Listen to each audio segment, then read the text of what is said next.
எல்லாருக்கும் வணக்கம்.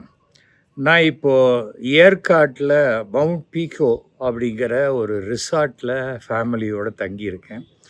இங்கே வந்து சிக்னல்லாம் இல்லை, வாட்ஸ்அப் மட்டும்தான், வைஃபை.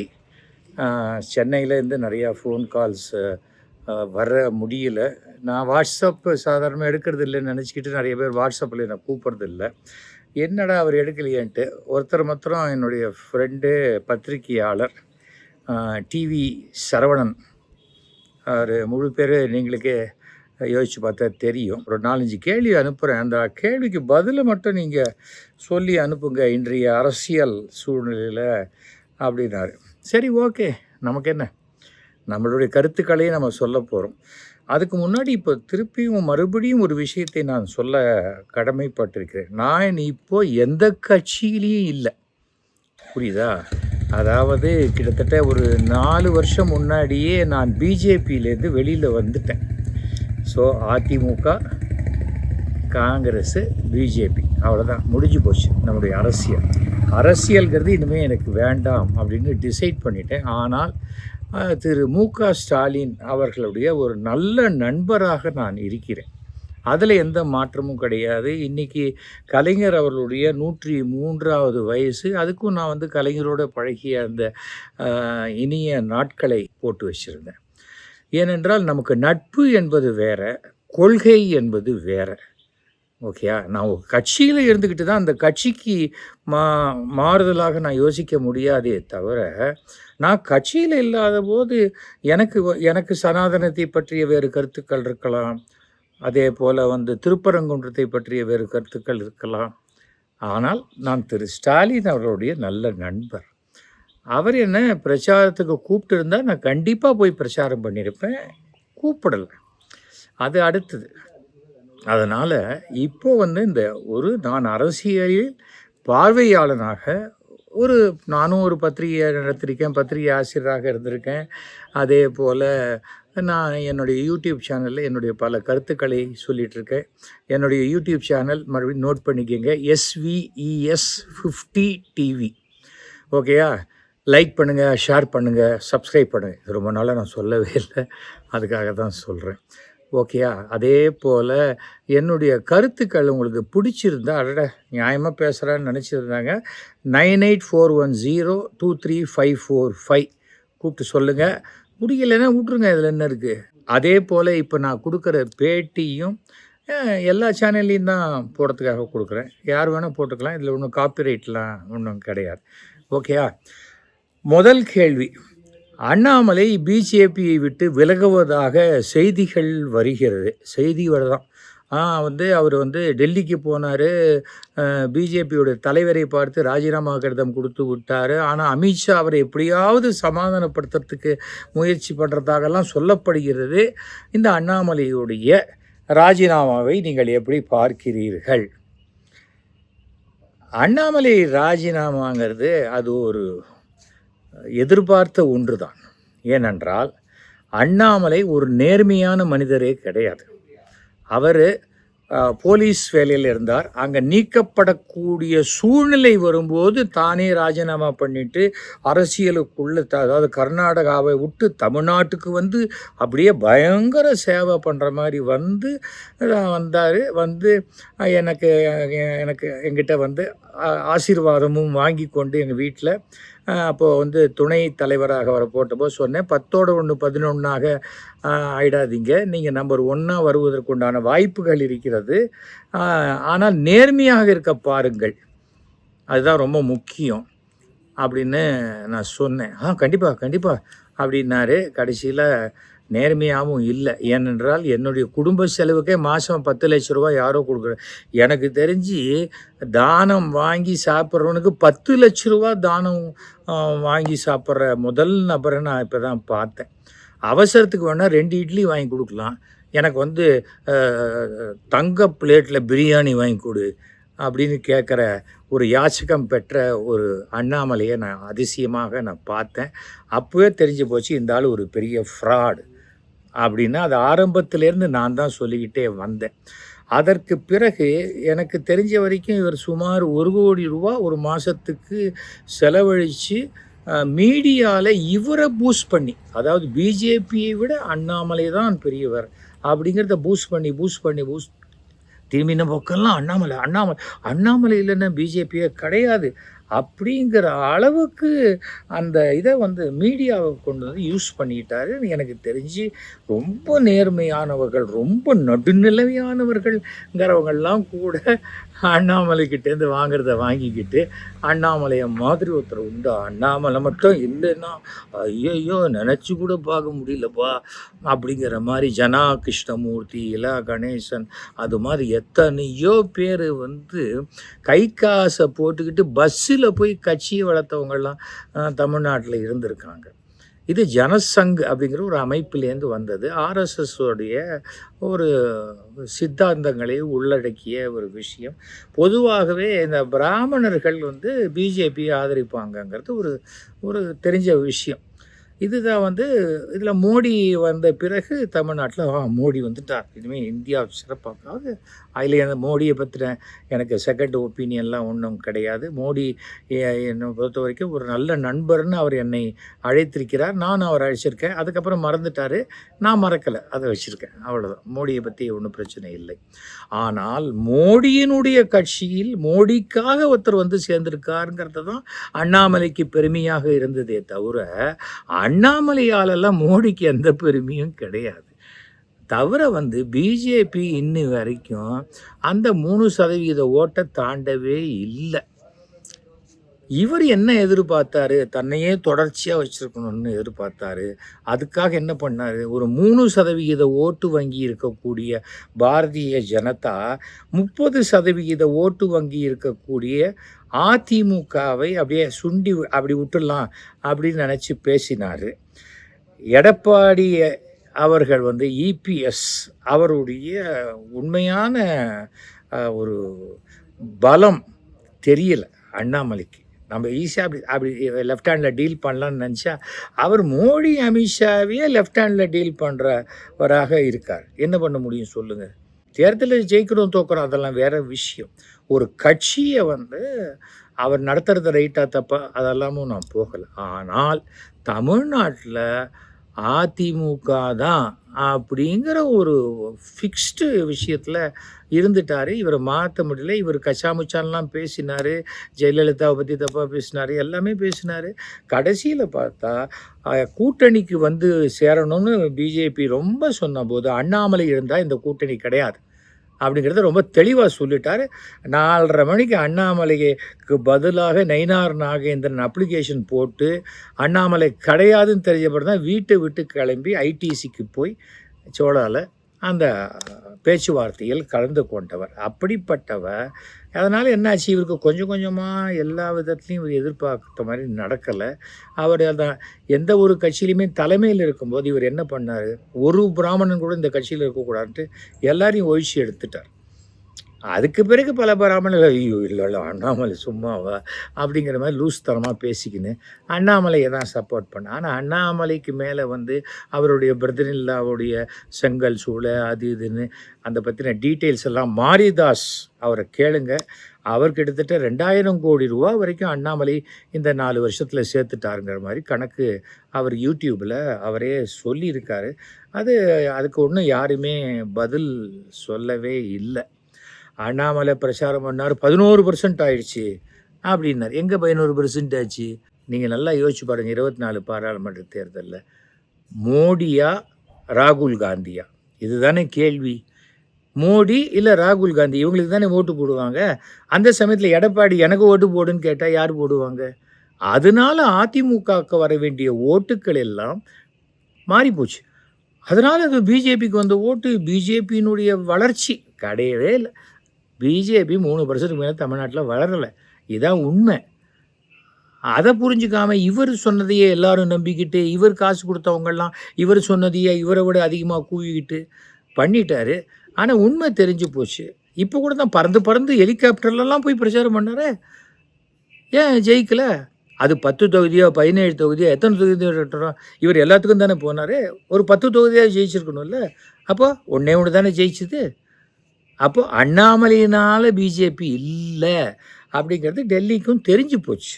தவறும் அவர் சேர்த்த சொத்துக்கள் அது இது வாய்ச்சவடால் வாய் மட்டும்தான் வேலை செய்யுது அப்படிங்கிறதெல்லாம் சேர்ந்ததுனால அவருக்கு வேறு வழி இல்லாத போச்சு. சீட்டும் கிடையாதுன்னு சொல்லியாச்சு. ஏனென்றால் அண்ணாமலே அரசியலுக்கு புதுசாக வந்திருக்காரு. பழந்தின்னு கொட்டை போட்டவர் தான் நயினார் நாகேந்திரன். அதனால் அவர் என்ன பண்ணணுமோ அவர் வேலையை காட்டினார். அவரும் இபிஎஸும் ஏற்கனவே ஒன்றாக இருந்தவர்கள். அவ்வளோதான், முடிஞ்சு போச்சு அண்ணாமலை. அதுக்கு வேறு வழி இல்லை. நான் கட்சி ஆரம்பிச்சுட்டு போங்க, தப்பே கிடையாது. அதனால் இவரை அமித்ஷாலாம் எப்படியாவது நீங்கள் இல்லைன்னா இந்தியா அவ்வளோதான் எங்கே போகும் அப்படிலாம் அமித்ஷா பேசுவார் நினைக்கிறீங்களா? நீ மட்டும் தனி கட்சி ஆரம்பிச்சு பாரு, நீ சேர்த்த அத்தனை பணத்தையும் மூக்கு வழியாகவே வெளியில் எடுத்துடுறேன்னா இல்லையா அப்படிங்கிறது தான். அதனுடைய விளைவுகள்லாம் ஆரம்பித்தாச்சுன்னு வச்சுக்கோங்க.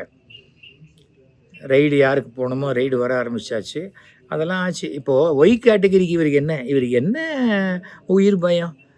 எனக்காவது உலக அளவுலேருந்து எனக்கு இருக்கிறது கோர்ட்லேயும் ப்ரூவ் ஆகி எனக்கு ஒரு கன்மேன் கொடுத்துருக்காங்க. இவருக்கு என்ன? சும்மா அதெல்லாம் செட்டப் பண்ணி ஆர்எஸ்எஸில் இருக்கக்கூடிய 1-2 பேர் செந்தில் அது மாதிரி 1-2 பேரை வச்சுக்கிட்டு இவரே கிரியேட் பண்ணின ஒரு விஷயத்தை வைத்துக்கூட்டு பண்ணுறாரு. சரி, பண்ணிட்டு போட்டோம். ஆக மொத்தம் அண்ணாமலை ரிசைன் பண்ணுறதுனால பிஜேபிக்கு கடுகு அளவு கூட ஒரு நஷ்டமும் கிடையாது. இதுதான் என்னுடைய பார்வை. ஓகேயா? எத்தனையோ பேரை பார்த்தாச்சு, எத்தனையோ ஸ்டேட்டில் அகைன்ஸ்டாக இருந்த இடத்துலலாம் இப்போ பிஜேபி வந்துடுச்சு. அப்போ அண்ணாமலை இல்லாட்டாலும் தமிழ்நாட்டில் வரணுன்னா அதுக்கு உண்டான வேலையை அவர்கள் செய்வார்கள். ஓகேயா? அடுத்த கேள்வி, பிஜேபி வளர்ச்சிக்கு அண்ணாமலை தடையாக இருக்கதான் நீங்கள் தான், அதாவது எஸ்வி சேகர் ஆரம்பத்துலேருந்தே சொல்லிட்டு இருந்தீங்க. இப்போ அண்ணாமலை இல்லாத பிஜேபி எப்படி இருக்கும்? நினச்சி பார்க்கவே ரொம்ப நடுக்கமாக இருக்குங்க. ஏன்னா ஏற்காடு குளிருது, அதுக்காக சொன்னேன். அண்ணாமலை இல்லைன்னு என்ன? அண்ணாமலை ஒரு புழுக்க. அண்ணாமலையை நம்பியா பிஜேபி இருக்கு? ஏங்க, அது சித்தாந்த அடிப்படையில் இருக்கக்கூடிய ஒரு கட்சிங்க. நான் 1990 2004 வரைக்கும் பிஜேபி அனுதாபியாக இருந்தேன். அத்தனை அவங்க எந்த கூட்டணி இருந்தாலும் அந்த கூட்டணிக்கு போய் நான் பிரச்சாரம் பண்ணிட்டு வந்தேன்.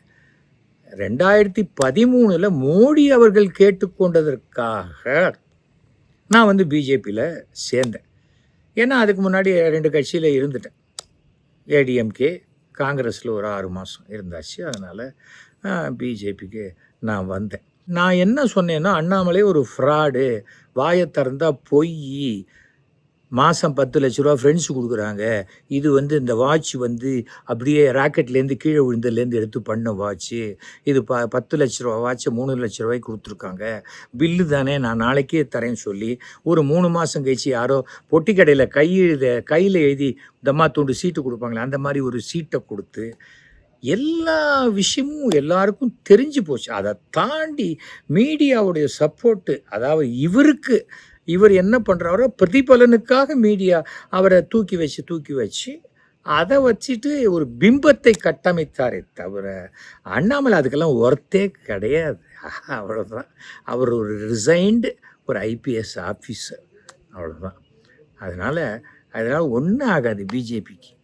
அது பிஜேபியோடைய ஸ்டாண்டை எடுக்கிறது மோடி, அமித்ஷா எல்லாம். ஆனால் அவங்களுக்கு என்னென்னா, நார்த் இந்தியாவில் இருக்கிறவங்களுக்கு தமிழ்நாடுடைய நிலவரம் தெரியாமல் கலவரமாக ஏதாவது பண்ணி அவங்க தவிக்கிறாங்க, அவ்வளவுதான். அவங்களுக்கு நார்த் இந்தியாவில் டீல் பண்ணுற மாதிரி தமிழ்நாட்டை டீல் பண்ண முடியாதுங்கிறத பிஜேபி இப்போ உணர்ந்திருப்பார்கள். ஓகேயா? அதனால் அண்ணாமலை பிஜேபியிலேருந்து போனால் பிஜேபிக்கே ஒரு வேளை நல்ல காலம் பிறக்கலாம். நேற்றுக்கு தான் குரு பயிற்சி ஆகிருக்கு.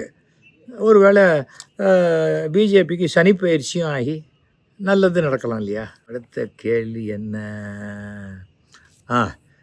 அண்ணாமலை இந்த சூழ்நிலையில் தனிக்கட்சி ஆரம்பித்தால் வெற்றி பெறுவாரா? பாக்யராஜ் மாதிரி நடிகர்கள்லாம் ஆரம்பித்த கட்சி இருக்கு இல்லையா, அந்த மாதிரி ஓரளவுக்கு கொஞ்சம் பரபரப்பாக இருக்கலாம். அண்ணாமலைக்கு தமிழ்நாடு முழுவதும் கார்னர் அவருக்கு ஃபாலோவர்ஸ் இருக்காங்கிறதெல்லாம் சும்மா. அவருக்கு பின்னாடி கொங்கு இளைஞர்கள் ஓரளவுக்கு இருக்கிறார்களே தவிர, அண்ணாமலையுடைய பேச்சு இருக்கு இல்லையா, ஏட்டுச் சுரக்காய் கறிக்கு உதவாது, ஒன்றுமே பண்ண முடியாது. திமுகவில் இருக்கிற மந்திரிகளோடையே அவர் ஒரு அண்டர்ஸ்டாண்டிங்கில் போய் தான் அவர் சம்பாதிச்சதா நிறைய பேர் சொன்னாங்க. தவிர ஒரு பெரிய ட்ரங்க்கு பொட்டி எடுத்துகிட்டு போய் டிஎம்கே ஃபைல்ஸுன்னு கொடுத்தாரு. இந்த காலத்தில் பென்ட்ரைவில் கொடுக்கலாம்ல, எதுக்கு ட்ரங்க்கு பொட்டி நான் நினச்சேன் கவர்னர்கிட்ட கொடுத்தோன்னே அந்த ட்ரங்க்கு பொட்டியை திறந்தோன்னே அதுலேருந்து யாராவது ஒரு பெண் கவர்ச்சி நடனம் ஆடுவாங்க போல இருக்குது, அதுக்கப்புறம் தான் ஃபைல்ஸ்லாம் வெளில வரும்னு நினச்சேன். அந்த மாதிரி பைத்தியக்காரத்தனங்கள்லாம் பண்ணுறதில் அவர் ரொம்ப இது. அதனால் இப்போ ஏற்கனவே சும்மாவே தான் தலைவன்னு அந்த பழைய போலீஸ்காரருடைய அந்த குணம், அவர் மட்டும் போலீஸ்காரர் பாக்கி எல்லாரும் திருடங்க அப்படின்னு நினைக்கிற குணம் இருக்குல்ல, அதே குணத்தோடையே கட்சியும் நடத்தினா சரிப்படாது. அதனால் அவர் இப்போ சம்பாதிச்சிருக்காருன்னு சொல்கிறாங்க, ஏகப்பட்ட சொத்து, பல ஆயிரக்கணக்கான கோடி ரூபாய்ங்கிறாங்க. அதெல்லாம் செலவழிக்கிறதுக்கு இறைவன் வைக்கிற ஆப்பு.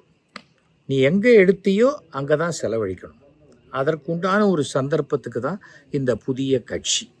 ஓகேயா?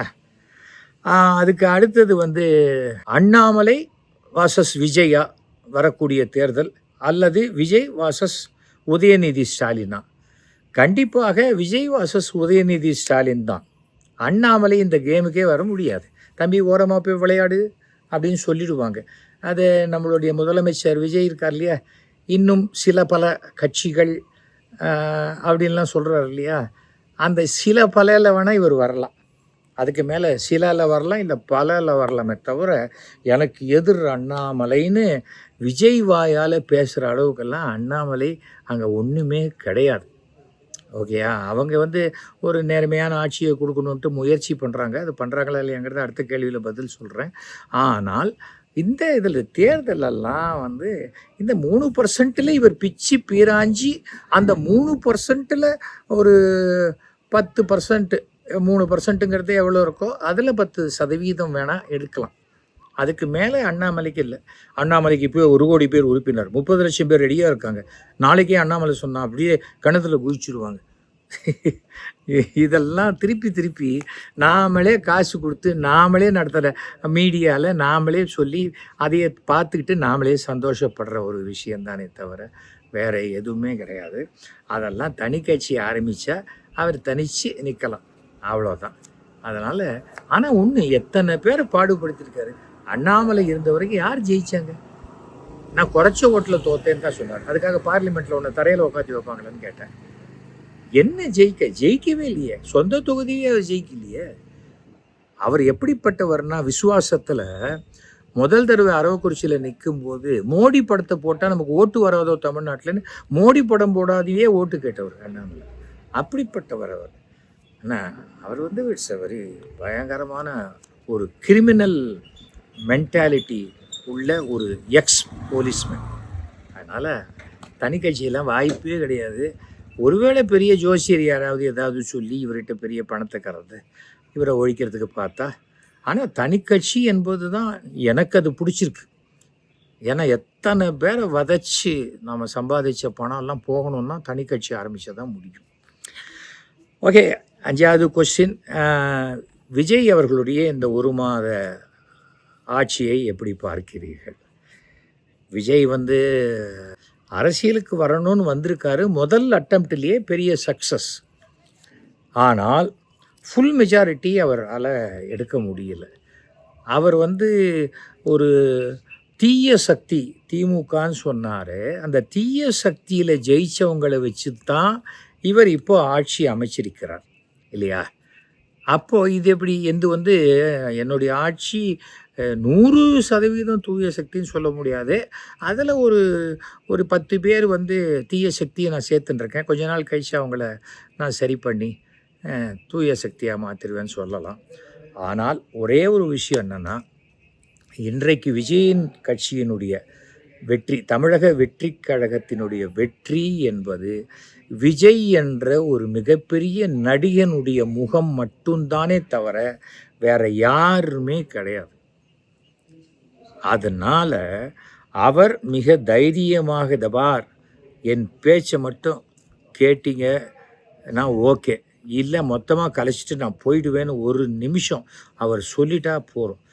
ஆனால் இப்போ வந்து பார்த்தா திமுக என் மேலே பழி போடுறாங்க அப்படின்லாம் சொல்கிறார். சட்டம் ஒழுங்கு இதெல்லாம் வந்து என்னைக்கு அவர் ஜெயிச்சு பதவி ஏற்றுக்கொண்டாரோ அந்த நிமிடத்திலேருந்து அவர் தான் பொறுப்பு. அதுக்கப்புறம் அவர் வந்து வேற யாரையுமே காரணம் சொல்ல முடியாது. ஆனால் அவரால் உடனே செஞ்சிட முடியுமா? முடியாது. அது முடியவே முடியாது, யாராலையும் முடியாது. ஏனென்றால் ஒரு 118 பேர், அவர் 120 பேர், 125 பேர் கூட அவர்கிட்ட இருக்கலாம். ஆனால் கிட்டத்தட்ட 10 லட்சத்துக்கும் மேற்பட்ட அதிகாரிகள் 60 வயசு வரைக்கும் இந்த தமிழக அரசில் வேலை செய்யக்கூடியவர்கள் எல்லா டிபார்ட்மெண்ட்லேயும் எல்லா லெவல்லையும் இருக்கிறவங்க எப்படி மாறுவாங்க? அரசியல்வாதிக்கு ஆயுசு 5 வருஷம். அதுவே அரசு ஊழியர்களுக்கு 60 வயசு வரைக்கும் அவங்க இருக்கலாம். அது 25 வருஷமாக இருக்கலாம், 30 வருஷமாக இருக்கலாம். பல பேருக்கு பல சூட்சுமங்களை சொல்லிக் கொடுப்பது பல அதிகாரிகள் தான். சில நேர்மையான அதிகாரிகள் இருக்காங்க. அவங்க என்ன பண்ணுவாங்க, நமக்கு எதுக்கு பாம்பாங்க, இல்லாட்டி ஏதாவது சொல்லும்போது அவங்கள தூக்கி வேறு டிபார்ட்மெண்ட்டுக்கு போட்டுருவாங்க. அதெல்லாம் நடக்கும். ஆனால் எனக்கு தெரிந்த வரைக்கும் இன்றைக்கி விஜய் அவர்கள் இன்னும் ஒரு நாளைக்கு 8 மணி நேரம் டிஃபன் பாக்ஸில் சாப்பாடை கொண்டு வந்து அங்கேயே சாப்பிட்டு பேசுகிறாரு, அங்கேயே டிஸ்கஷன் பண்ணுறாருலாம் சொல்கிறாங்க. அது போகாது. 24 ஹவர்ஸும் அதே சிந்தனையாக இருக்கணும். ஒவ்வொரு துறையை பற்றியும் கற்றுக்கணும். சினிமா நடிகராக ஹீரோவாக இருந்தால் கூட அங்கே எடிட்டிங்னு வேறு டிபார்ட்மெண்ட், டைரக்ஷன் வேறு டிபார்ட்மெண்ட்டு, ப்ரொடக்ஷன் வேறு டிபார்ட்மெண்ட்டு. அப்போ எல்லாத்துலேயும் நம்ம தலையிடுறதுக்கு முன்னாடி அது என்னன்னு தெரிஞ்சுக்கணும். அது போல தான் இந்த அரசினுடைய அனைத்து மிஷினரி இப்போது மெக்கானிக்கு மட்டும்தான் மாறியிருக்காங்க. Machine மாறலை, mechanism மாறலை. அந்த மெக்கானிசத்தை எப்படி மாற்றி கொண்டு வரப்போகிறார்? நான் தான் கொஞ்சம் டைம் கேட்டேனே, அதுக்குள்ளே என்னையே விமர்சனம் பண்ணுறீங்கன்னா சொன்னால் கேட்க மாட்டார்கள். மக்கள் கூட பாரு தலைவன் வந்துட்டா மேஜிக் பண்ணிடுவார் பார் அப்படின்னு தான் எதிர்பார்க்குறாங்க. ஸோ அந்த எதிர்பார்ப்பு அவர்களுக்கு நடக்கலைன்னா எதிர்பார்த்தவர்களுக்கே ஏமாற்றம் கிடைக்கும். ஏனென்றால் விஜய் அவர்களுக்கு தெரியும், சினிமா நடிகர்களுக்கு இருக்கக்கூடிய ரசிகர் மன்றங்கள் எக்கச்சக்கமாக எத்தனையோ ரசிகர் மன்றம் இருக்கலாம். ஆனால் அவர்கள் விருப்பப்படி அந்த படம் கொடுக்கலன்னா அந்த படம் ஊற்றிக்கும். அவங்க பழைய படத்தை பார்த்துட்டு தான் போவாங்களே தவிர இந்த படத்தை எப்படியாவது நான் தூக்கி நிறுத்துறேன்னு எந்த ரசிகனும் நிறுத்த மாட்டாங்க. இதுதான் அது. ரஜினிகாந்துக்கும் அதே தான், சிவாஜிக்கும் அதே தான், எம்ஜிஆருக்கும் அதே தான். ஆனால் ஒரு மிகப்பெரிய ஆச்சரியம், எனக்கெல்லாம் நான் எதிர்பார்க்கவே இல்லை இவ்வளோ பெரிய வெற்றி வந்திருக்கு. வந்தவருக்கு வாழ்த்துக்களை நம்ம சொல்லிட்டோம். நான் அரசியல்வாதி இல்லாதனால எல்லாத்துலேயும் என்னால் குறை சொல்ல முடியாது. ஆனால் சட்டம் ஒழுங்கு எல்லாவற்றிற்கும் பதவியேற்ற வினாடியிலிருந்து மாண்புமிகு தமிழக முதலமைச்சர் சி. ஜோசப் விஜய் அவர்கள் தான் பொறுப்பை ஏற்றுக்கொள்ள வேண்டுமே தவிர அதை சரி பண்ணுறதுக்கு உண்டான அனைத்து முயற்சிகளும் அவர் செய்ய வேண்டும். நீங்கள் நேர்மையான ஒரு ஆட்சியை கொடுத்தா உங்களுக்கு உதவி செய்யறதுக்கு மக்களில் எத்தனையோ பேர் தயாராக இருக்கிறார்கள். உங்களுக்கு என்னுடைய வாழ்த்துக்களை தெரிவித்துக் கொள்கிறேன். ஓகேயா, இதான் 5 கேள்வி பதில் சொல்லியாச்சு. அமைச்சரவையில் புதுசாக நிறைய பேர் வந்திருக்காங்க. அவர்களெல்லாம் முதல்ல அந்த துறையில் என்ன நடக்குது, இந்த துறை எப்படி செயல்படுதுங்கிறத தெரிஞ்சுக்கணும். ரீல்ஸ் போடுறத விட்டுட்டு ரியல் லைஃப்பில் நம்ம பர்ஃபார்மன்ஸ் என்ன அப்படின்னு பார்க்கணும். நான் 5 வருஷம் மயிலாப்பூர் எம்எல்ஏவாக இருந்தேன். 300 கோடி ரூபாய் வேலை நடந்தது. ஒரு பைசா கூட கமிஷன் வாங்காத நான் நேர்மையான ஒரு எம்எல்ஏவாக இருந்திருக்கேன். 20 வருஷம் முன்னாடியாக இருந்தால் கூட இன்னி வரைக்கும் அதான் நிஜம். அந்த மாதிரி இருந்து காமிக்கணும். அதை விட்டுட்டு சும்மா நான் இப்படி பண்ணுறேன் அப்படி பண்ணுறேன், நான் கூட சம்பாதிக்கலைன்னா எப்படி, அப்படிலாம் அவங்க போகக்கூடாது. ஏனென்றால் உங்கள் அனைவருடைய வெற்றியும் விஜய் என்ற ஒருவருடைய முகம் வாங்கி கொடுத்த வெற்றி. அதை மறந்துடாதீங்க.